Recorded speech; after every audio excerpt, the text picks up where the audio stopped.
My view is also that nobody is above the law, and if there are clear instances of wrongdoing, that people should be prosecuted just like any ordinary citizen. Police, politicians, top county and state officials, even judges, all accused of illegally getting paid to play. The FBI says corruption is on the rise as the economy worsens.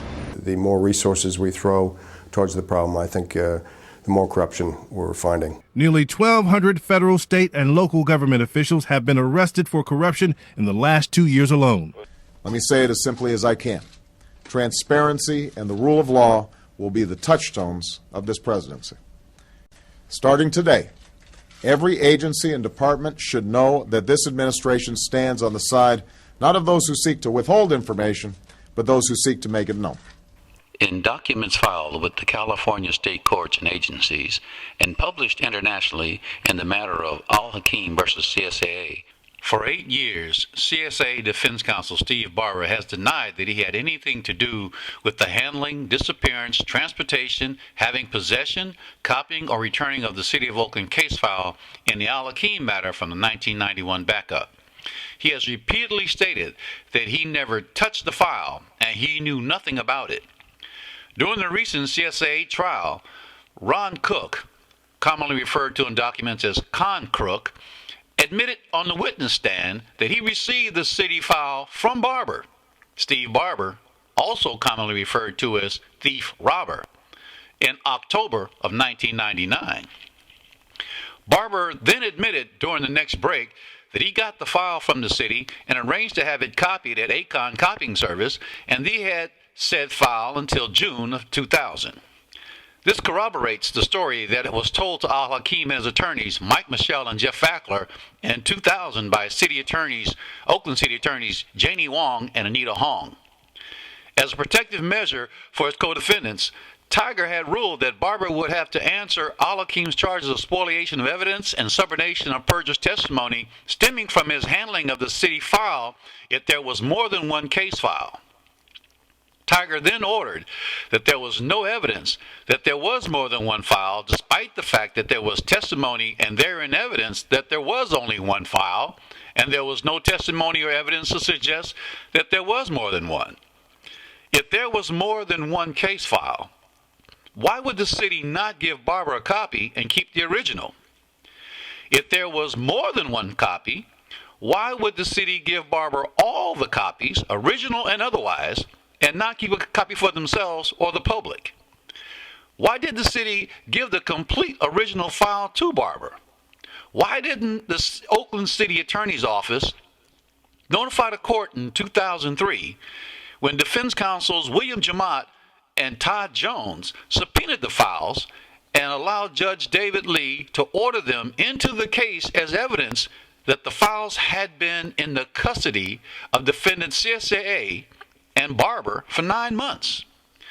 Why didn't defense counsels William Jemmott and Todd Jones notify the court in 2003 that the city files had been in the custody of the defendants CSAA for 9 months before they asked the court to subpoena the files into the case as evidence? Why didn't defense counsel Barber notify the court in 2003 that the city files had been in his and the defendants in the custody of the defendants CSAA for 9 months before they asked the court to subpoena the files into the case as evidence?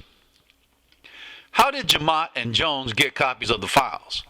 There was no record of them getting any copies from the city attorney office.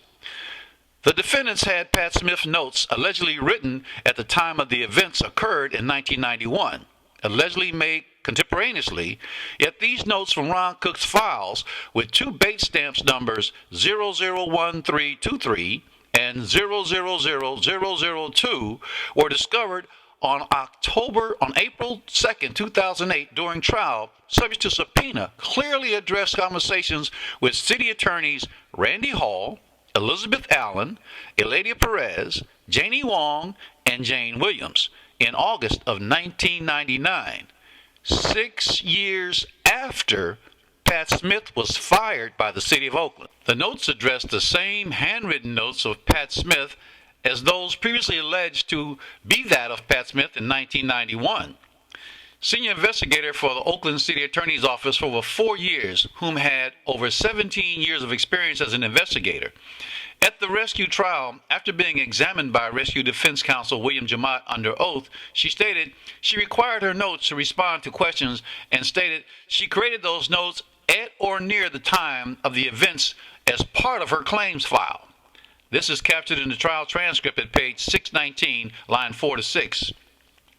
As part of CSAA's defense and appraisal strategy in 2000, Con Crook, introduced the 2 pages of notes allegedly to be those of Pat Smith, allegedly taken from the city files as evidence of the lower portion of al-Hakim's home being flooded in 1991. The notes stated that it smelled bad and there was a terrific stench. There was feces behind the refrigerator and the hot tub. The backup was never cleaned by the city, and al-Hakim had no insurance. At all times, CSAA and Cook alleged that those 2 were the only 2 pages of notes in the city file from Pat Smith when all notes were demanded, and those 2 pages were the only ones produced and bait stamped subject to the many requests for production and subpoenas.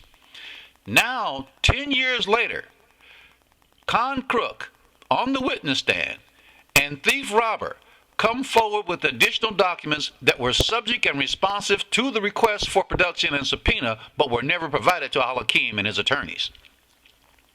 This is irrefutable evidence that Pat Smith's alleged notes could not possibly have been created at the time the alleged events occurred, and this alleged evidence was clearly contrived and constructed in fraud and deceit and planted in the city file long after 1991. It is further proof that the entire City of Oakland case file was purged and reconstructed to accommodate the defendant's litigation strategy in both this al-Hakim case with CSAA and the underlying al-Hakim case against Rescue Rooter. In pretrial conferences, al-Hakim presented to Tigar a separate statement of page after page of evidence and testimony taken from the rescue trial that depicted critical missing photos, documents, partial documents, tampered and spoiled documents, intentionally false testimony, conflicting testimony, and admissions of perjury stemming from the City of Oakland file. Tigar ignored this evidence, deemed it irrelevant, and merely acted as deputy defense counsel and facilitator in his obvious efforts to protect his prior legal counsel, Barber, by declaring that there was no proof that the city file and the defendants had was the only copy, despite the fact that there was testimony and evidence from 5 sources that plainly established that there was only one city file. Since these notes were documents allegedly from the city file that originated prior to 1993, they were not privileged by Cook nor CSAA, that they were repeatedly subpoenaed and responsive to all requests for production, yet never produced by either until al-Hakim served his trial subpoenas on both, and the 1 page was found in one of Cook's 12 boxes he brought to court. Cook then removed the boxes of files without telling anyone before al-Hakim could go through them. Why were these critical documents withheld from the defendants or by the defendants in both trials, or was the last document created after the 2003 trial? Who at the city attorney's office with the defendants in both cases knew about these documents? The city has always maintained that there was only one case file. It was missing while in the hands of the defendants. They did not know who had the files, how they got the files, and that it was returned by Barber in July of 2000. The city attorney of Oakland, Randy Hall, further maintained that the case file was destroyed in 2006. It would be nice to see this stuff get prosecuted every once in a while. In the meantime, we can all fight back by not being intimidated, not getting tired, not letting the obstacle course they are making you run through keep you from exercising your right as an American to participate in this big group decision we call democracy. My view is also that nobody's above the law, and if there are clear instances of wrongdoing, that people should be prosecuted just like any ordinary citizen.